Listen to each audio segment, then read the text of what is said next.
Ya, pemirsa Pangdam Jaya, Majen TNI Dudung Abdurrahman beserta jajaran TNI dan Kementerian PUPR mengecek persiapan akhir Tower 4 Rumah Sakit Darurat Wisma Atlet Kemayoran. Tower 4 merupakan satu dari dua tower yang disiapkan pemerintah sebagai hunian isolasi mandiri bagi pasien positif COVID-19 dengan status tanpa gejala.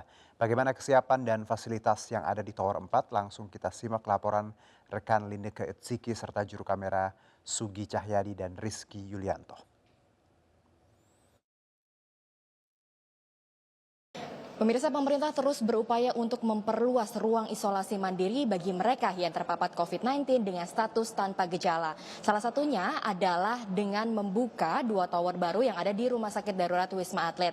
Dan saat ini posisi saya sudah ada di lantai 16 tower 4 yang rencananya ini besok 21 September 2020 akan segera dioperasikan bagi mereka yang terpapar COVID-19 tanpa gejala. Dan langsung saja kita lihat di lantai 16 ini merupakan lantai yang dijadikan sebagai ruang isolasi mandiri ataupun ruang karantina bagi para pasien, dan di belakang saya ini merupakan salah satu kamar pasien dan kita lihat bagaimana fasilitas yang ada.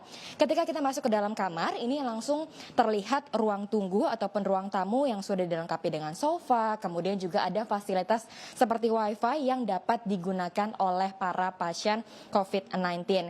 Jika kita bergerak sedikit ke sebelah kanan, ini tidak hanya ada toilet saja, namun untuk di sisi kanan, jika kita buka pintu ini akan ada jemuran dan juga ruang dapur yang dapat dipergunakan secara mandiri, karena memang untuk mekanisme perawatan yang ada ini khusus untuk isolasi mandiri, dalam artian ini self handling.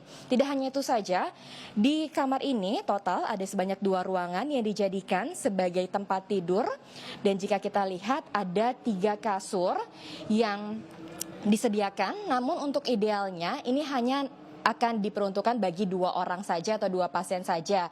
Apabila nantinya terjadi lonjakan kasus COVID-19, untuk kamar ataupun kasur ini tentunya akan dimaksimalkan dan diisi oleh 3 orang. Tidak hanya dari segi fasilitas saja, untuk kamar yang ada di lantai 16 ini juga sudah difasilitasi dengan pencahayaan yang sudah cukup baik, kemudian juga air conditioner. Berdasarkan statement ataupun pernyataan yang dikeluarkan oleh Pangdam Jaya Majen Dudung Abdurrahman menyebutkan bahwa kesiapan dari Tower 4 ini sudah mencapai 90%, artinya 10% ini hanya sisa finalisasi lagi saja, dan nanti malam ini sudah dipastikan akan 100% dan esok sudah dapat digunakan oleh para pasien COVID-19. Untuk di Tower 4 ini total ada sebanyak 1.772 unit, dan dipastikan bahwa hingga dengan saat ini memang masih ada ketersediaan ataupun kapasitas ini masih mumpuni, tenaga kesehatan juga ini masih mumpuni, masih cukup untuk melayani para pasien COVID-19. Dari Jakarta, Lineke Etsiki, Sugi Cahyadi, iNews melaporkan.